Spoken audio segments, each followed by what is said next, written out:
Bom dia, caros alunos do 8º ano. Hoje eu vim falar com vocês sobre um dos assuntos que nós trabalhamos nesse período da pandemia, certo? Que é o iluminismo.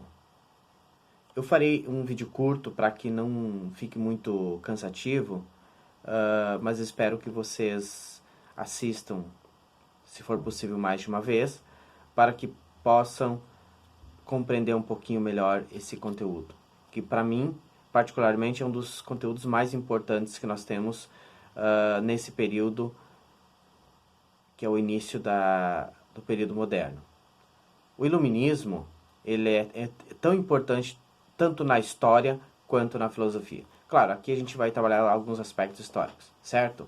Bom, então vamos lá. O que foi o iluminismo?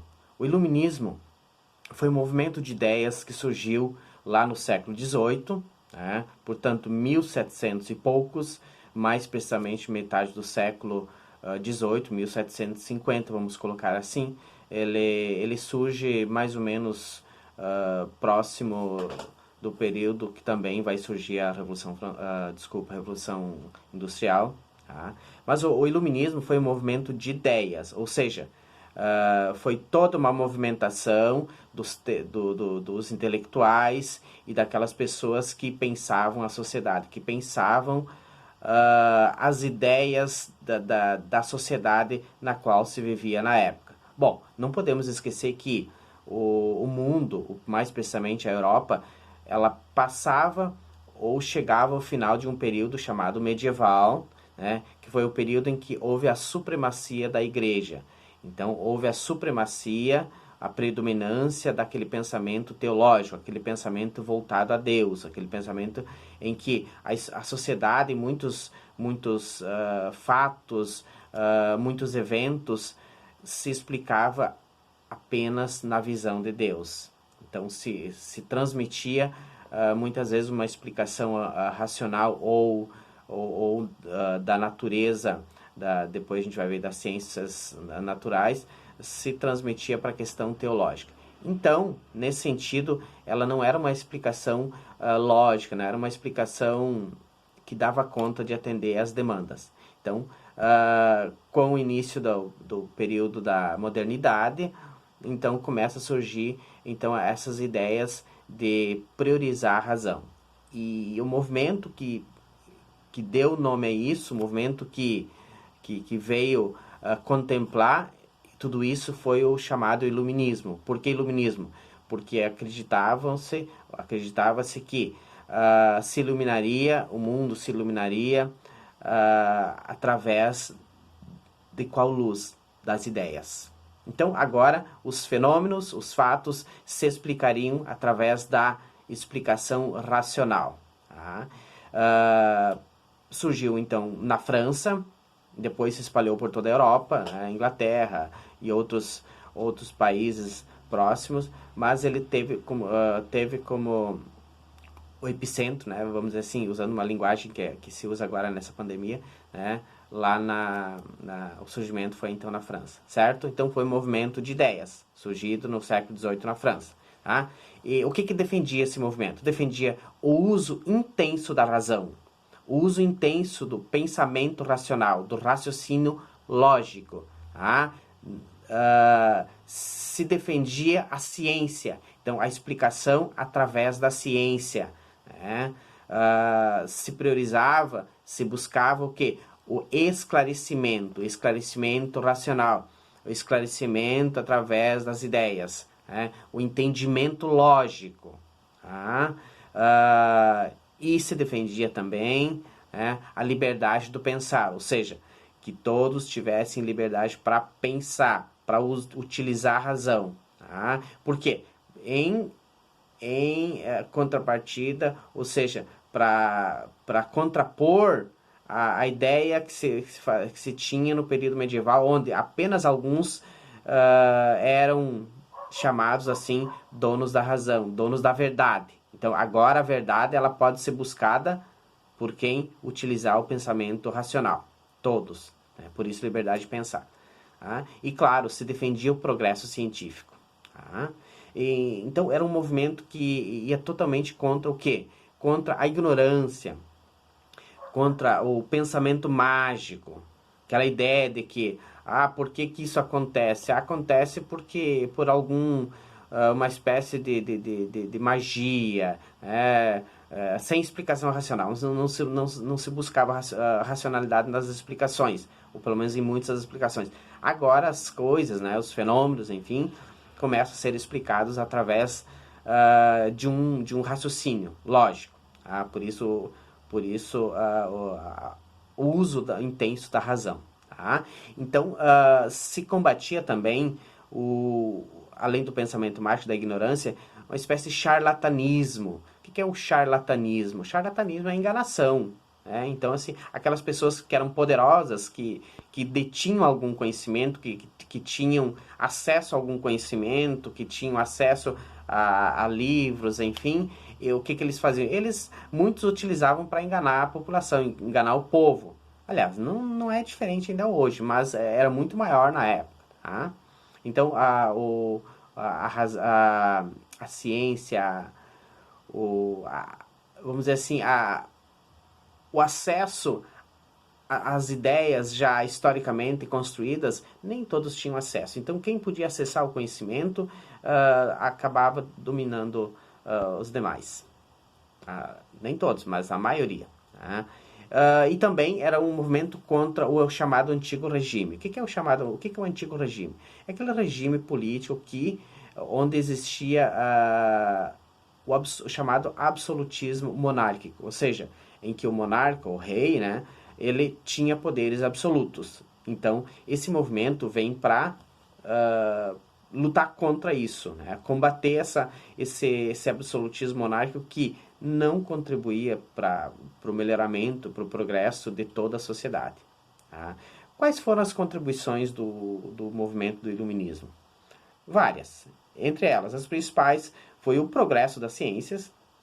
Aí, nesse período que a ciência ela começa a ganhar espaço, não só entre as pessoas que têm acesso, mas a ciência começa a ter espaço em toda, né? As pessoas começam a ouvir aqueles que entendem, aqueles que têm acesso à ciência. Então, assim, a ciência ela começa a ser respeitada e, claro, começa a crescer.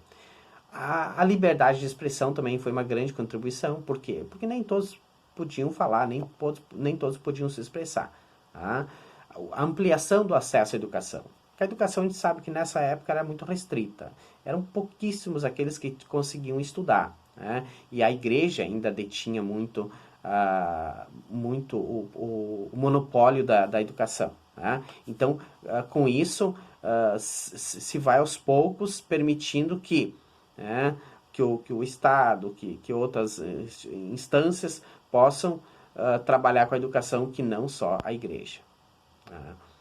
Também uma das contribuições foi a questão da liberdade econômica, né?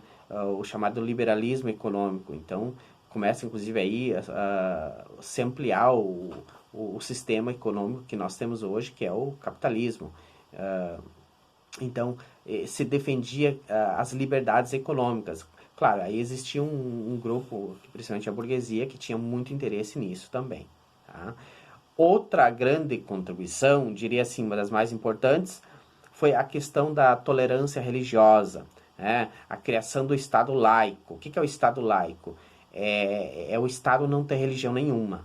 Por quê? Porque antes, no período medieval, a igreja que mandava no Estado, né? Então a política e a religião se misturavam. E aí aos poucos vai se tendo a ideia de que não se deve ter religião, o Estado não tem que ter religião, ele tem que ser laico, ou seja, livre de qualquer denominação religiosa e livre de qualquer influência religiosa. Tá? Para que ele possa, né, para que as pessoas possam, o Estado possa priorizar a lei sobre a religião para que todos possam terem os seus direitos assegurados, certo? Outra grande contribuição foi a igualdade jurídica entre as pessoas, ou seja, a ideia de que todos possam serem iguais juridicamente, né? Na lei, nas leis. Também o respeito à dignidade dos indivíduos, ou seja, se veicula a ideia de que todos tenham dignidade, ou seja, todos possam ser pessoas portadoras de todos os direitos, todas as possibilidades, não apenas alguns. Né? Isso é para contrapor aquela ideia de que apenas um grupo, né, o clero e a nobreza, que tinham acesso a tudo. Não, agora passa a ideia de que todos tenham acesso. Tá? Bom, surgiram vários iluministas, né? Eu vou enumerar assim bem rapidamente aqui os principais, que foi John Locke, que se defendia o liberalismo político. Para ele, o Estado que deveria proteger os direitos individuais. Tá? O Montesquieu, que foi a pessoa que contribuiu para a separação dos poderes, né? Poder executivo, legislativo e judiciário, como nós temos hoje por exemplo, no nosso país, que é uma república, existe e a maioria é a separação dos poderes, porque antes os poderes se misturavam. Tá? Então, com isso, existe um melhor funcionamento da sociedade política e jurídica. Tá? Voltaire, que era um grande defensor das liberdades, né? Inclusive ele lutou muito contra o poder da religião, principalmente o poder da religião católica. É claro que na época havia uma hegemonia.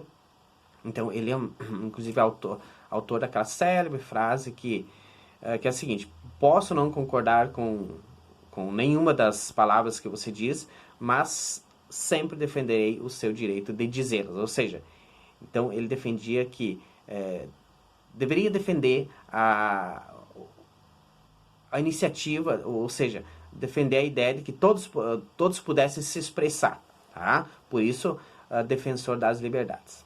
Certo? Rousseau, que é o grande defensor da democracia, da ideia de participação do povo. Tá? Então, para ele, o poder deveria ter a participação do povo, e é como nós temos hoje a democracia, ou seja, todos têm o direito de escolher os seus representantes.